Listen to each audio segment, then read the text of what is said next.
Olá amigos, é bom estar convosco mais uma vez. Estamos quase a chegar ao final deste livro fantástico que é o livro de Daniel. Esperamos ter contribuído para vos ajudar na vossa lição, nas vossas igrejas e muito em especial ter ajudado as vossas unidades ou, se não são moderadores numa unidade, que vos possa ter ajudado pessoalmente. Nós temos mais uma vez o Armando para recapitularmos esta lição, mas antes de nós começarmos vamos pedir a ajuda daquele que inspirou Daniel a escrever este livro fantástico. Pai Santo que estás nos céus, obrigado pela ajuda que nos destes, da mesma maneira ou um pouco menos, cada qual segundo as suas necessidades, que deste a Daniel para nós podermos interpretar, para nós podermos explicar aquilo que aqui está. E mais uma vez te vimos pedir a tua ajuda, mais uma vez te vimos pedir que possas ser não só connosco, mas possas ser com cada pessoa que nos ouve, para que ela possa compreender da melhor maneira e isso possa contribuir para o seu crescimento espiritual e também para ajudar aqueles que estão ao seu redor. Abençoa-nos, abençoa os nossos amigos, te agradecemos e pedimos em nome de Jesus. Amém. Amém. Pois é. Estamos a chegar à lição número 12, esta semana vamos ver o capítulo 11 de Daniel. Daniel, vamos agora voltar em termos cronológicos à nossa lição, ao capítulo 6, à nossa lição número 7, porque estamos no primeiro ano de Dario. Dario sucedeu a Ciro e estamos no primeiro ano agora de Dario. Armando, porquê mais profecias? Porquê mais profecias onde acontece esta sucessão de reinos? Será que existe alguma coisa de novo desta vez? Olá, boa noite. Certamente, há muita coisa de novo. Nós temos um cenário mundial completamente diferente agora. Nós temos 4 reinos que se seguiram ao reino da Grécia e toda a atmosfera é diferente. Também o povo de Deus acabou de voltar do cativeiro. E eles não são naturalmente capazes de muito, eles estão em grandes dificuldades. A juntar ao facto que não vieram todos, não vieram na metade, vieram muito poucos. E assim nós vemos que o povo volta, mas Deus está extremamente preocupado. Deus diz, olha, vai haver este império, o outro, e depois mais outro, e estes impérios vão oprimir o povo de Deus, e Deus está extremamente preocupado. Se nós lermos o capítulo 11, 3 ou 4 vezes, nós sentimos a preocupação de Deus. Ele começa a dizer, olha, vai acontecer isto, vai acontecer aquilo, vai acontecer aquilo outro, olha, está preparado porque a situação é terrível. E o povo de Deus vai continuar a ser oprimido, muito oprimido. E esta é a mensagem inicial. O novo cenário mundial vai afetar muitíssimo o povo de Deus. Eu achei muito interessante porque isso já tinha acontecido, se não estou em erro, no capítulo 8, mas o interessante deste capítulo é que nós olhamos, agora muitos anos depois, nós olhamos para a história e nós compreendemos a sucessão dos reinos. Mas este capítulo dá nomes aos reinos. Fala da Pérsia, fala da Grécia, quase que dá o nome de Alexandre e tudo, não é? Quase que dá o nome de Alexandre. Portanto, quando nós olhamos é fantástico que nós olharmos para a história e compararmos a história com a profecia e vermos a sua concretização. Mas vamos entrar então na nossa lição, vamos ver os versículos 1 a 4 do capítulo 11, para vermos o que é que nós temos aqui. E diz assim nos versículos 1 a 4, eu, pois, no primeiro ano de Dario, o Medo, levantei-me para animar e fortalecer. E agora te declarei a verdade. Eis que ainda 3 reis estarão na Pérsia, e o 4º será acumulado de grandes riquezas, mais do que todos, e esforçando-se com as suas riquezas, agitará todos contra o reino da Grécia. Depois se levantará um rei valente que reinará com grande domínio e fará o que lhe aprouver.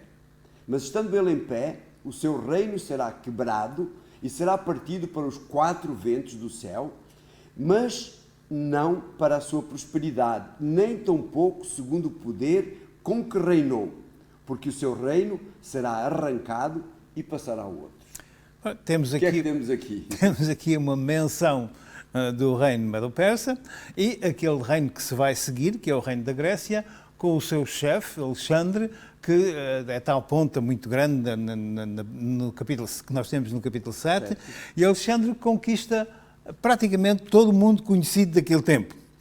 A Gabriel diz a Daniel... Em pouco mais de 10, 12 anos, não é? 13 anos. Sim.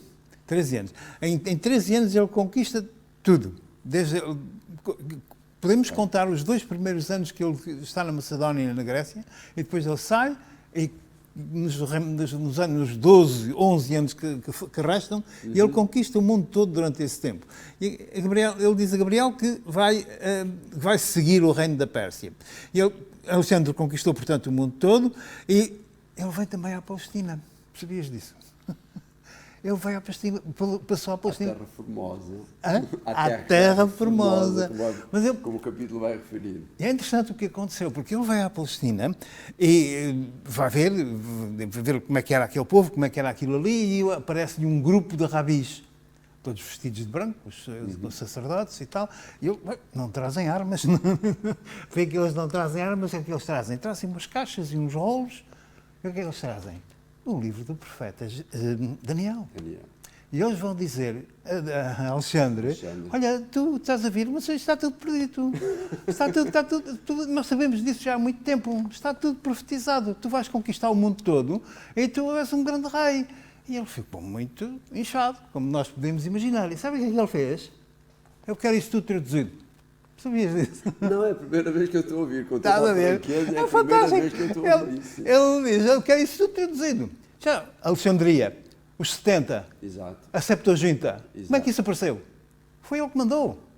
Ele mandou ali aos rabis e disse que financiava, etc., que traduzissem o Velho Testamento. Isto é uma coisa extraordinária para nós, porque nós com o hebreu não vamos lá muito facilmente. Exato. Mas com o grego dá-se um jeito. Exato. É uma língua muito mais moderna, com uma gramática muito mais fácil, se bem que é bastante complicada mesmo assim. Mas pelo menos já tem as vogais e as consoantes, enquanto o hebraico só tem consoantes. É verdade. E temos que inventar as vogais para meter lá. É uma coisa incrível. Enquanto com o grego a gente chega lá. Aquilo aprende-se a gramática e aprende-se... Não é muito difícil. E assim nós beneficiamos, como estudantes da Bíblia, extraordinariamente, porque temos o Novo Testamento em grego.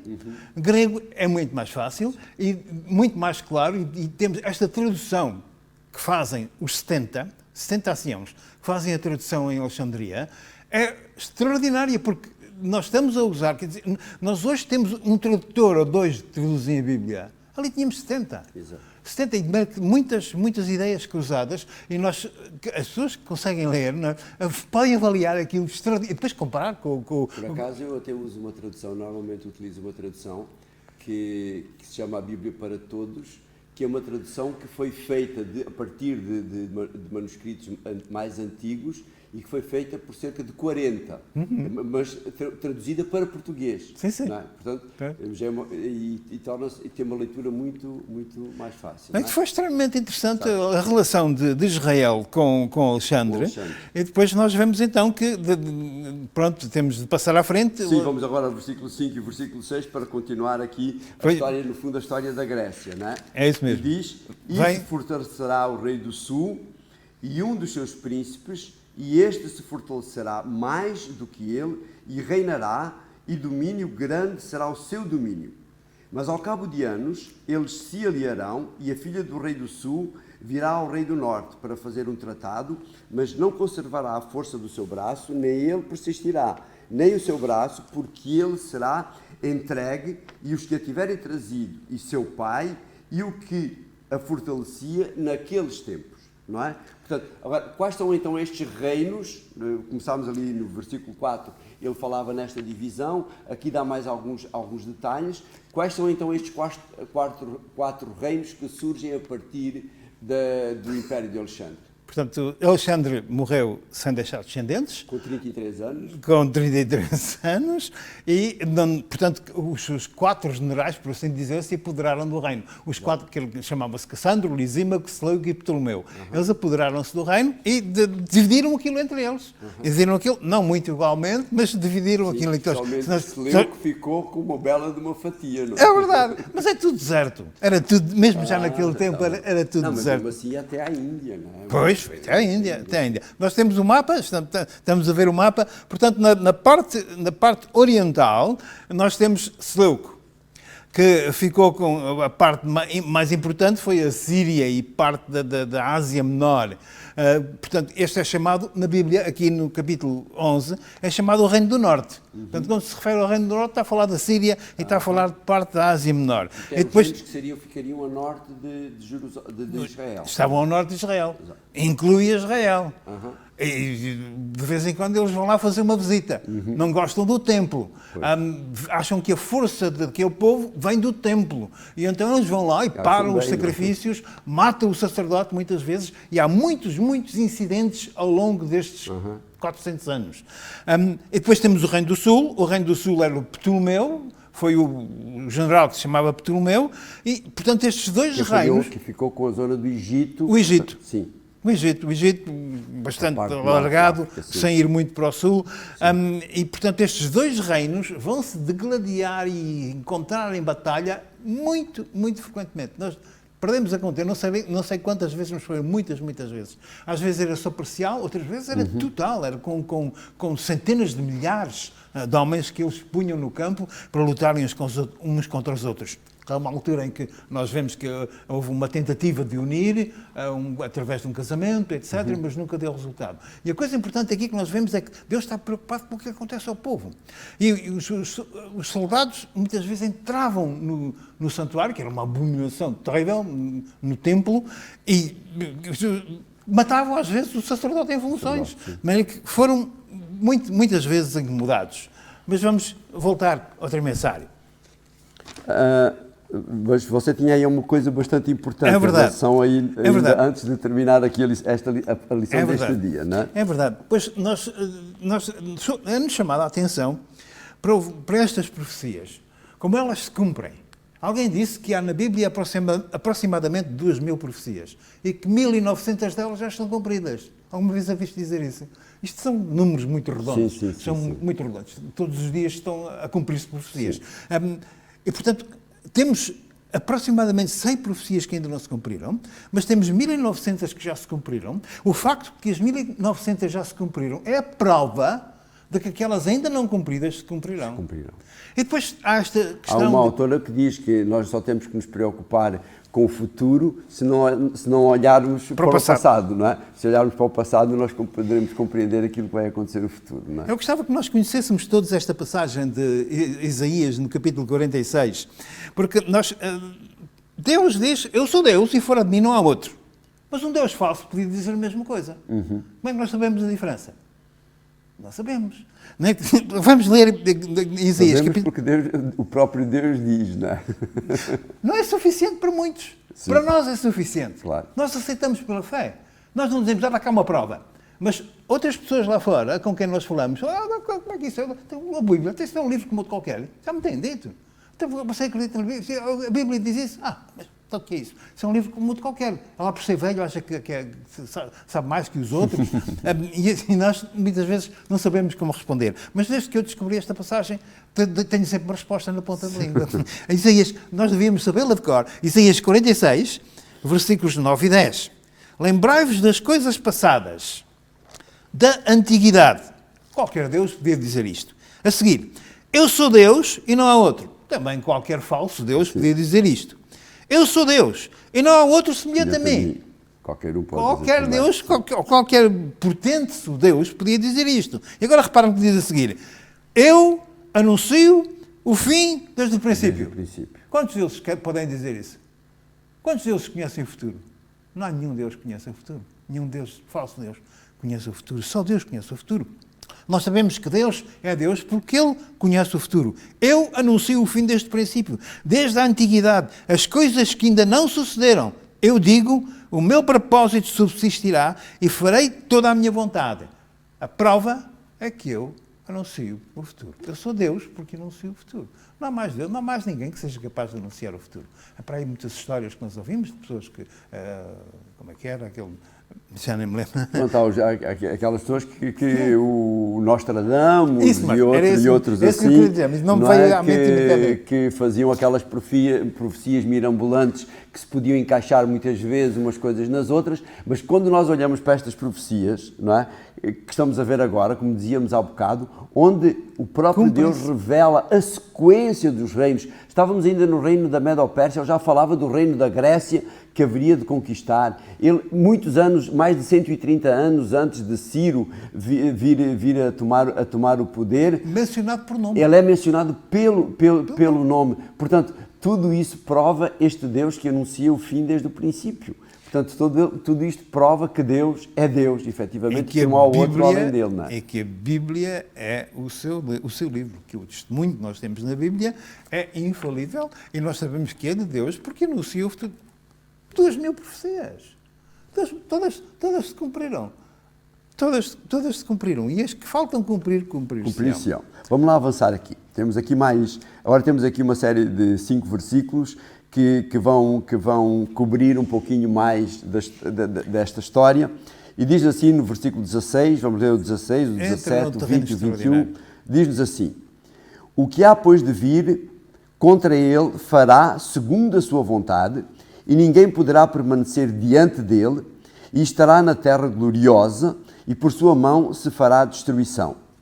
E porá o seu rosto para vir com a força de todo o seu reino, e com ele os retos, e fará o que lhe aprouver, e lhe dará uma filha das mulheres, para a corromper, mas ela não subsistirá, nem será para ele. Depois no versículo 20 continua: e em seu lugar se levantará quem fará passar um arrecadador pela glória real, mas em poucos dias será quebrantado, e isto sem ira e sem batalha. Depois no versículo 21 e no 22 continua: depois se levantará em seu lugar um homem vil, ao qual não tinham dado dignidade real, mas ele virá caladamente e tomará o reino com engano. E com os braços de uma inundação serão arrancados de diante dele e serão quebrantados, como também o príncipe do concerto. Está-se a falar aqui da Roma pagã. Nada mais, nada menos. E nós podemos dar nomes a alguns dos personagens aqui mencionados. A minha Bíblia diz exator, como é? O arrecadador. Arrecadador. Os romanos descobriram que a maneira de fazer um grande império era tirar o dinheiro das pessoas. Era cobrar impostos. Impostos, mais impostos. Faziam censos, contavam as pessoas todos têm de pagar imposto. Este foi o primeiro reino que uma vez fez uma coisa dessas. Anteriormente, ia-se para os lugares dos mercados e via-se quem é que estava ali a transicionar dinheiro e então, paga lá isto aqui também. E cobrava-se impostos dessa maneira. Mas os romanos cobravam por cabeça. Iam à procura das pessoas e cobravam por cabeça. E assim fala deste exator. E nós sabemos que este exator era César Augusto. Jesus nasceu no reinado de César Augusto. Jesus nasceu no fim do no ano 4 antes de Cristo. E depois nós lemos em Lucas, capítulo 3, no 15º ano do reinado de Tibério César, veio a palavra do Senhor a João Batista, no deserto veio a palavra do Senhor a João Batista. Lucas coloca o Evangelho, coloca Jesus Cristo na história. Exatamente. O 15º ano de Tibério César, que é o que segue a César Augusto, é o ano 27 da nossa era. O 15º ano. Era aquilo que nós vimos a semana passada na profecia das 70 semanas. É verdade. Era o ano 27 da nossa era, quando Jesus iniciou o seu ministério. No outono desse ano, Jesus inicia o seu ministério. Portanto, nós sabemos que está a falar da Roma, está a falar dos Césares da Roma, e depois diz que, no versículo 22, diz: destruído o príncipe da aliança. Quem é que foi morto? Quem é que foi destruído durante o reinado de Tibério César? O reinado de Tibério César. Foi Jesus Cristo, está referido. Portanto, nós temos aqui uma referência à Roma pagã, que domina o mundo, já domina o mundo naquele tempo, e nós vemos esta presciência espantosa. Se nós lermos com cuidado e nós compararmos com a história, nós vamos ver como as coisas foram preditas com tal precisão que é difícil. Há muitas pessoas, eu conhecia pessoas que diziam, isso de Daniel, dizer que seguiram os 4 impérios, isso não pode ser, isso foi escrito depois do acontecimento. Mas nós sabemos que temos provas de que foi escrito na altura que diz que foi escrito. Portanto, esta presciência espantosa é demonstrada especialmente neste livro de Daniel. E os rabis aproveitaram para mostrar a Alexandre, isto está tudo perdido, isto tu fazes, já sabemos o teu nome e tudo. E assim, eles escaparam, não foram incomodados. Só vêm soldados ao templo, já no tempo de Roma, antes no tempo da Grécia não são muito incomodados, mas são alguma coisa. O Reino do Norte é sempre uma figura do inimigo de Deus. Exato. Agora, mas vamos agora ver o outro aspecto desta profecia e mais alguma coisa. No versículo 29 até o 36, diz-nos assim, vamos ler do 29 ao 31 e depois vamos ler o 33, o 35 e o 36. Okay. No tempo determinado, tornará a vir contra o sul, mas não será na última vez como foi na primeira. Porque virão contra ele navios de Quintim, que lhe causarão tristeza, e voltará e se indignará contra o santo concerto, e fará como lhe apraz, e ainda voltará e atentará aos que tiverem desamparado o santo concerto. E sairão a ele uns braços que profanarão o santuário e a fortaleza, e tirarão o contínuo sacrifício, estabelecendo a abominação desoladora. Depois no versículo 33 diz, e os entendidos entre o povo ensinarão a muitos, e todavia cairão pela espada e pelo fogo, e pelo cativeiro e pelo roubo por muitos dias. Depois no versículo 35 e 36 diz, e alguns dos entendidos cairão para serem provados e purificados e embranquecidos até ao fim do tempo, porque será ainda no tempo determinado.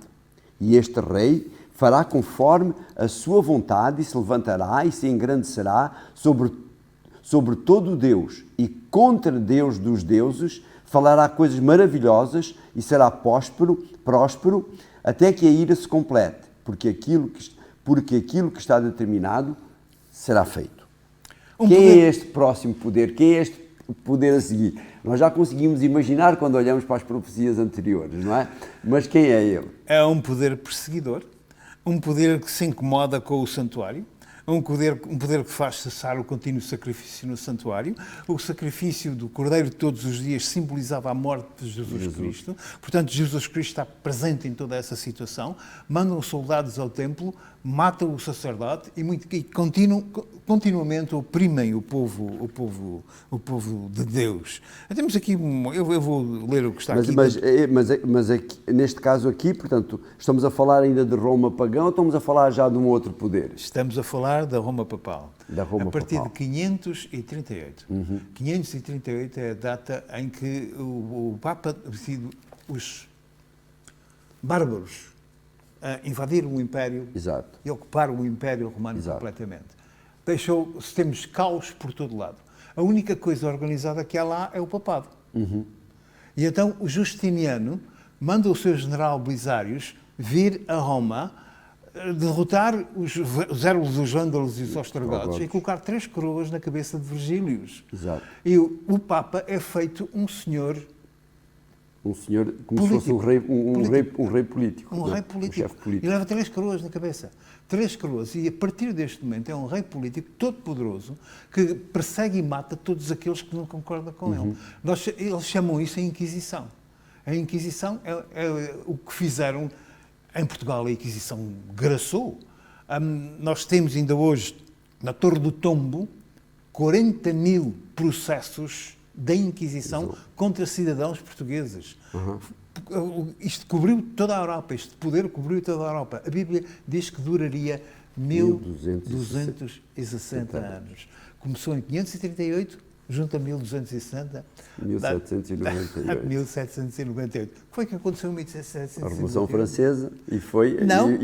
Foi a Revolução Francesa por um lado... Foi antes disso, né? Foi também, portanto, o Papa que é levado preso, É, e termina isso. aí a predominância, o domínio da Igreja, não é? 789 é o Papa levado preso, 11 de fevereiro. E é o Papa Clemente VI, que é levado preso por Berthier, que é general de Napoleão, que diz, já está para ali um poder qualquer a dar ordens, a gente vamos acabar com aquilo. E manda prender o Papa, e o Papa é levado para Valence, onde ele morre 2 anos mais tarde, de morte natural. Portanto, este poder que domina a Europa, a Bíblia diz que duraria 1260 anos, e nós vemos exatamente que isso durou exatamente esse tempo.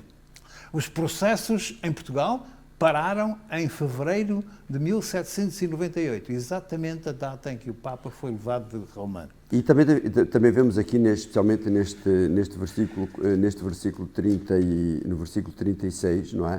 Vemos um bocado daquilo que nós víamos na lição da semana passada, sobre portanto, a substituição do sacrifício de Jesus por outro tipo de sacrifícios, a questão de chamar a si o perdão dos pecados, que era uma prerrogativa de Cristo. Portanto, aqui neste versículo 36, temos bem a identificação de que estamos a falar já não mais de Roma pagã, mas de Roma papal, portanto, que se tornou um poder apesar de ser o reino mais pequeno em termos geográficos, tem um poder que ultrapassa. Eu li há pouco tempo atrás, eu li a história de Portugal, a história de Dom Afonso Henriques, e nós vimos ali o poder, e depois, posteriormente a isso, li também a história da mãe de Dom Afonso Henriques, a história de Dona Teresa, e nós vemos ali, de Filipa de Lencastre, a mulher de Dom João I. Não foi Filipa de Lencastre, foi a história da Rainha Santa Isabela, chamada a mulher de Dom Dinis. E mesmo já nessa altura vimos a influência que a Igreja continuava a ter. Tudo tinha que ser com o consentimento da Igreja, os casamentos tinham que ser com o consentimento da Igreja, tudo. Portanto, vemos aqui o poder que a Igreja tem. O Tratado de Tordesilhas, Tordesilhas, uma cidade espanhola, onde veio o Papa encontrar-se com o rei de Portugal e o rei de Espanha para dividirem o mundo entre si, para era metade a Portugal, o Papa, o mundo é meu, o Papa é meu, e agora dava metade a Portugal e metade à Espanha. Mas o nosso tempo está a fugir, e temos aqui esta parte final, portanto, o versículo 40 e o versículo 40 e o versículo 45, que nos falam agora de alguma coisa mais que nos interessa sobremaneira. E diz assim no versículo 40: e no fim do tempo, o rei do sul lutará contra ele, e o rei do norte o acometerá com carros e com cavaleiros e com muitos navios, e entrará nas terras e as inundará e passará. E depois no versículo 45, que é o último versículo do capítulo 11. E armará as tendas do seu palácio entre o mar grande e o mar santo e glorioso. Mas virá ao seu fim e não haverá quem o socorra. Não podemos entrar em muitos detalhes, mas nós o que temos a notar aqui é a expressão tempo do fim. E reparar que só aparece aqui em Daniel. Daniel é o único local onde aparece a expressão tempo do fim. E nós sabemos que aqui define o tempo do fim. Vai desde a queda do papado, em 1798, até à ressurreição dos mortos, relatada em Daniel, capítulo 12, versículo 2. Este reino do norte é sintomático do inimigo de Deus e tem que ver com ateísmo também. E que o rei do sul é que principalmente tem que ver com ateísmo. Mas refere-se a Roma. Todos os historiadores nos dirão que a Roma pagã, a Roma dos Césares, seguiu-se a Roma papal. Um poder ainda maior do que o poder anterior. E ataca os santos do Altíssimo e o Monte Glorioso. A Bíblia ensina que Deus vencerá. Nesta grande luta entre o bem e o mal, a Bíblia ensina que Deus vencerá e que todas as profecias se cumprirão, incluindo aquelas que ainda não estão cumpridas. Quando nós olhamos para este capítulo e vimos aqui esta sucessão de batalhas, faz-nos lembrar aquilo que nós dizíamos também a semana passada, esta grande batalha que existe no nosso universo entre o bem e o mal, a batalha entre Satanás e Deus, e nós não podemos estar alheios a esta batalha. Esta batalha não pode de maneira nenhuma passarmos ao lado, nós estamos envolvidos. Há muitas batalhas, muitas vezes ao nosso redor, o Iraque, o Afeganistão, outros lugares onde existe guerra, e muitas vezes nós estamos aqui no nosso cantinho, especialmente em Portugal, estamos aqui no nosso cantinho, e estas batalhas, como que não nos dizem nada, nós vemos-las nas notícias, vemos aquilo que acontece, lá arrebenta um carro bomba, ou existe um ataque suicida, mas isso continua a ser uma coisa que não nos diz respeito, ouvimos tal, sentimos-nos preocupados, sentimos-nos com medo, mas esta batalha é uma batalha completamente diferente. A grande luta entre o bem e o mal. Qual é a nossa parte? Como é que nós somos envolvidos? Como é que nós fazemos parte? Eu gostei da expressão que vinha na lição da semana passada, em que dizia, quando nós nos ajoelhamos e oramos, nós estamos a tomar lado, estamos a colocar-nos de um lado, estamos a colocar-nos do lado de Deus. E isso é o que nós precisamos de fazer todos os dias, é colocar-nos do lado de Deus na grande controvérsia que nós vemos à nossa volta, nas lutas entre os homens, agora na Turquia, lá o presidente da Turquia abre as portas e podem vir os imigrantes todos que vierem, e está a causar um caos enorme e nós não sabemos o que vai acontecer. Nós estamos do lado de Deus e nós decidimos isso quando nós nos ajoelhamos, e é isso que nós precisamos de fazer a todo o tempo. E quando nós olhamos para as Sagradas Escrituras e vemos as vitórias que Deus deu ao seu povo, não é? E nos dá a garantia da vitória nesta batalha final, nós podemos estar ultra seguros. E quando nós olhamos para este Deus do capítulo 49 de Isaías, 46 de Isaías, obrigado. Quando nós olhamos para este texto, nós podemos ter a certeza que com ele nós venceremos e com ele cada um de vocês poderá vencer também. Temos que fazer, como dizia o Armando, temos que vencer esta guerra de joelhos. Foi bom estar contigo, foi bom ter partilhado esta lição mais uma vez contigo e encontramos-nos para a semana, para a última lição deste trimestre. Que o Senhor te possa abençoar e que o Senhor te possa continuar a ajudar, e não tomar partido é já tomar partido por aquele que é o inimigo de Deus. Por isso, escolhe Deus. Boa noite e a todos Deus possa grandemente abençoar. Amém.